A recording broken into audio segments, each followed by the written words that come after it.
So welcome to this video. My name is Alex. Now in this video I'm going to use two images to explain something which I feel is very, very important to understand. And the two images are this one and this one. Now, what I want to explain to you is that essentially these are two extremes.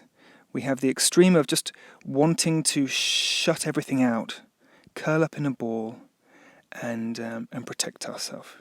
Then we have the other extreme of wanting to open up, of wanting to fully receive what's available to us, spiritually speaking, and to really shine like the sun.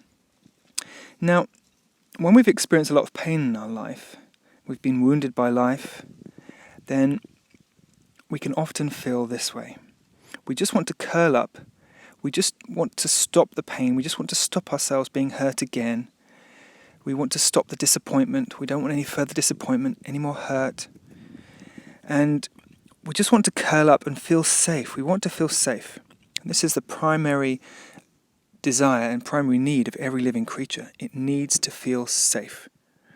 And so if we have experienced a lot of pain, if we're in a painful situation, then the tendency is to want to curl up and protect ourselves from future pain. Now, I've got to explain something very important here, which is what happens spiritually speaking when we do this. Because there are actually dark forces in the world. You could call them spiritual entities, dark energies, or malevolent forces. And they want to get close to us. They want to kind of jump on our back and essentially feed off us like parasites, get into our mind, get into our thoughts, and emotionally feed off us. Now, which way do you think we are most likely to be protected from those dark forces? Which way do you think that they are least able to come close to us? Well, it's kind of obvious, isn't it? Because if we're like this, then what we're doing, essentially our light, so that we have a light in our heart that's meant to be shining really brightly, meant to radiating out endlessly, this light has no boundaries. When it shines brightly from our heart, then there is no limit to how far it can shine. And that means that no forces of darkness can come close to us, because the forces of darkness, the malevolent forces, what you could call, some people call them demons, but they exist, they're real, and they cannot come anywhere near us because they can only approach where there is darkness. So when someone is in the dark, when someone's light is barely shining at all, it's barely just shining warm enough to keep our heart alive, or to keep our heart from giving up completely. So our light is barely shining at all. And that means we will be surrounded in a situation like this, when we curl up and we just want to feel safe and protected. Then we will actually be surrounded by these dark energies. And we will notice that because their point of entry into our being is through our mind. So they just flood our mind with negative thoughts, with hopelessness, with pessimism, with self-defeating ideas, making us think that there's no way out of our difficult situation, that we can't possibly get out of our suffering. So they surround us and they get into our mind and they keep us in this dark place so they can emotionally feed off us, because they feed on our negative emotions. And so this is the best way to be in a situation like this, to curl up and to go into that negativity, go into the pain, or just almost to not let your light shine brightly, but just to keep yourself kind of curled up in a tight ball and hope that the world's going to go away. This is the worst thing to do.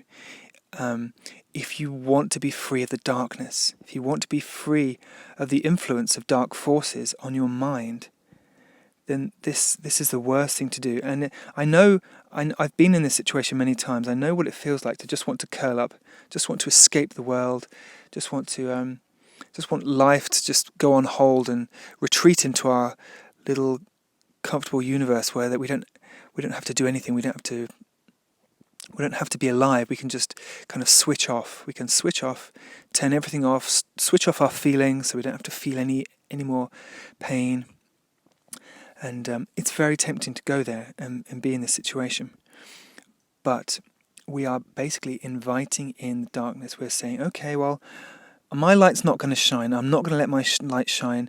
So all you dark forces around, all you dark entities that want my energy, come and get me. This is a pose which says to those forces, I'm yours, come and get me, surround me.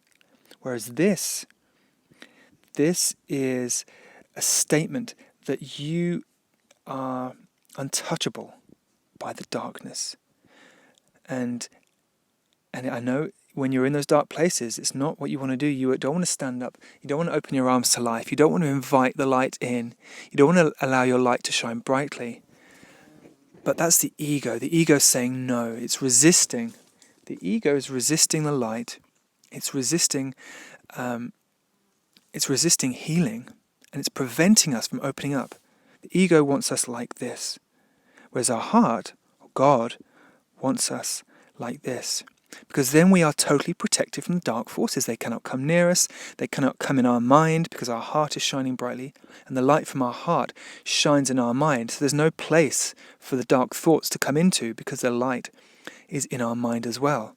And remember, the darkness, the dark entities, the dark energies can only be where there is darkness. So if there's light in your mind, then those dark thoughts, those negative and pessimistic thoughts, cannot be in your mind.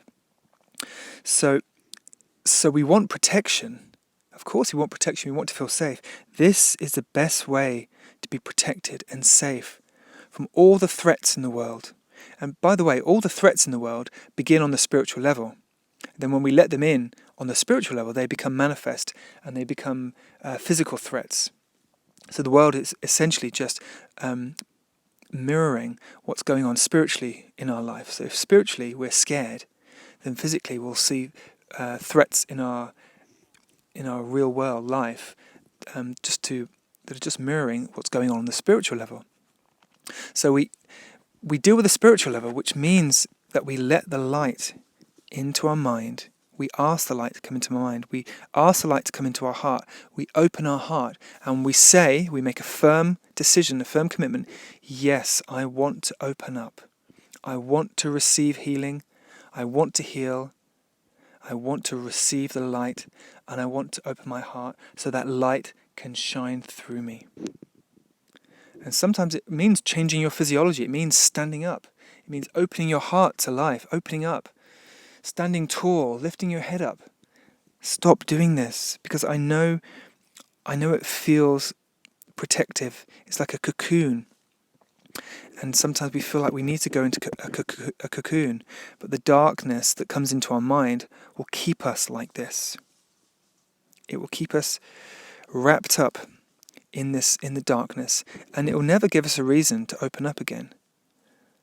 Because those thoughts get into our mind and they just paint this picture of it all being bleak, of there's only reasons to be negative, there's only reasons why you should protect yourself, there's only reasons why the world is a bad place and why you should be afraid. And once you let those take root in your mind, then you will not want to open up, you will not want to embrace the light, you will not want to be free, because you will be afraid of doing this. You'll be afraid of opening up because you think life will hurt you. You think God will punish you. You think people will judge you if you open up your heart and share your light.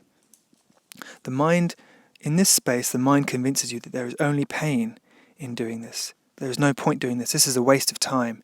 This is just exhausting. Opening up your heart, opening up to God, it's just a big effort that you don't need. It's so much easier to curl up in a little ball and switch off your mind, switch off your feelings, and just kind of hope that it all ends. Well, if you've experienced this, if you've experienced living life like this, you will know that it's a kind of a vicious cycle. You don't go from here to here. You only go from here to here when you decide to stop being here. When you say, right, look, this isn't going anywhere. I'm not healing like this. I need to open my heart. I need to open my arms and invite in God, invite in the light, and allow Him to heal my heart.